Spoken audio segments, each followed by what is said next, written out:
Hey everybody, I just got this off Amazon. It is the YZ slider, or the YZ fidget slider. If you look it up, that's how you could search for it. And it was about $20, all said and done after taxes and everything. Probably not worth that much considering it's mass produced. It's aluminum, and you might think that it could be a copy of the Gal Studio Mag-U, but it doesn't really operate the same way. This one has its ability to levitate because the magnets are actually in opposition to each other, except for when they're between each other. So this one, the magnets are actually attracting each other. And again, if I haven't said already, you're going to have to disregard these marks. We'll talk about that in a minute. But where was I? Well, these magnets attract, and it's not a very strong magnet attraction. There's not much of a click to speak of, so it would be good for meetings maybe, or below the desk and keep things quiet. But yeah, I had an issue with this. When it came, one of the magnets was cocked sideways and sticking up just a little bit. And by the time I realized it, I had already scuffed it up really bad. And then to get the magnet out, I had to use a center punch and knock it out. And believe me, there's no easy way to hold this and hit a hammer and a center punch and clean it out. But I did, and I replaced it. And this has some battle scars to show for it now. But let's just talk about it a little bit. There's not much to talk about. I believe it's aluminum. I believe that it might be actually CNC machined aluminum as opposed to being die cast. And it sounds pretty nice when you're holding it loose in your hands like this. But in actuality, when you're holding it in your hand, it's very subdued.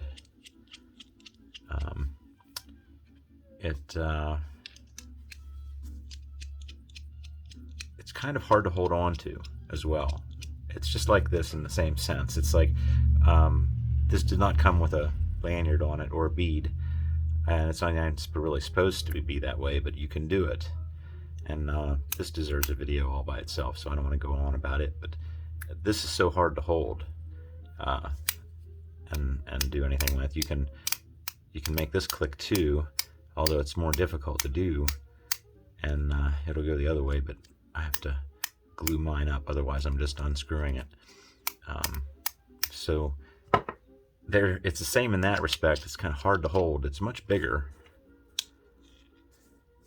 It's much bigger, but still, it's anodized aluminum. Again, I'm going to make that prediction because it feels like that. It's the same weight. I mean, it's the appropriate weight. And it has this anodized coating on it.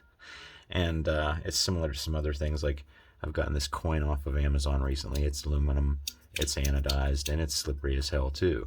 And this is just slippery material. The Flux coin by the Index coin, Flux coin by Index. This thing is a little bit better, but it's pretty slippery too.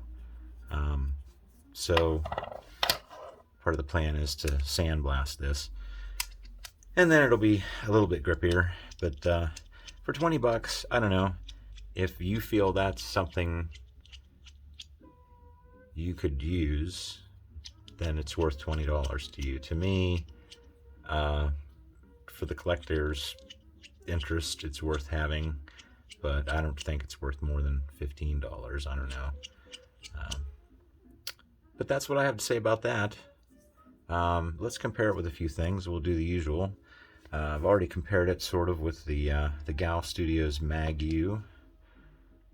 So there you go. Let's see here. The Fidget things.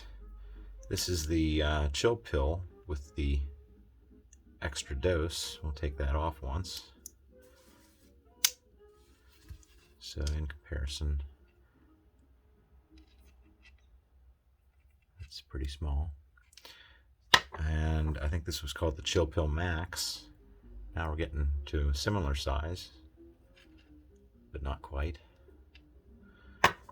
And yeah, the old standby, the Mackie CP3.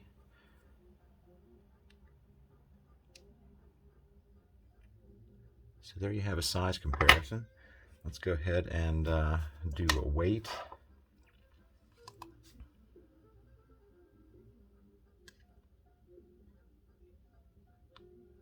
Okay, about 71 grams.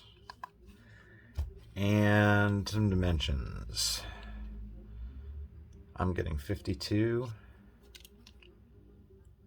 by 28 millimeters. So there you have it. Not bad, not great. 20 bucks. Like I said, I had to take it apart and hammer at it and replace one of the magnets. In the process, I managed to nick it up on the bottom.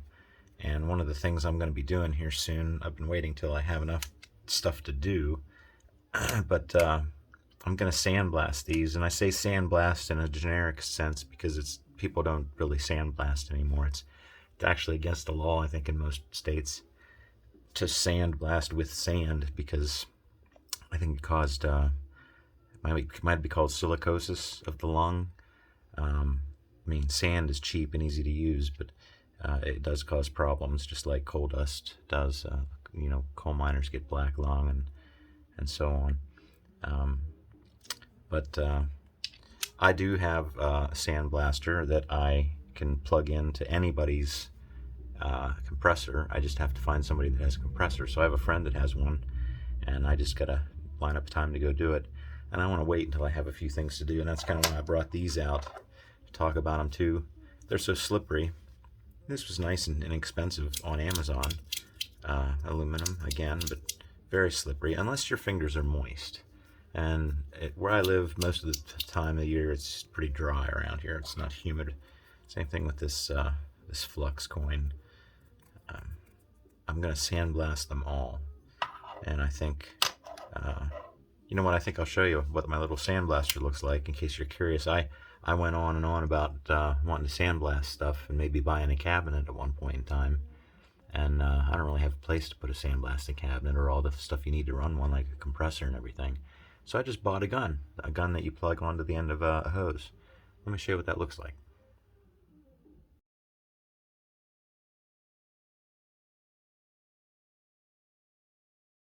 So I just have that, and I have a bucket of, it's not sand, it's, in my case, I bought a bucket of, it's glass. It's broken up glass. They call it glass beads, but it's actually just broken up tiny bits of glass, and they're broken up to a specific size, and I forget what grain or grit size that is, but it's a pretty standard size. And you can get different, I believe you can get different materials. That's why they call it media blasting now instead of sandblasting. But you can get different materials to media blast with.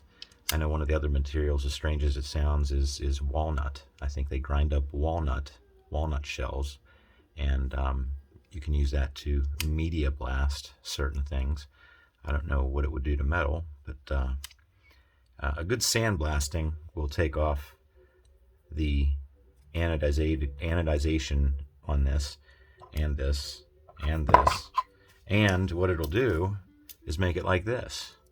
I know this looks dirty and it looks rough, and that's how these are going to end up looking. I really don't care. But this was, I think this is called the 9-star something or other.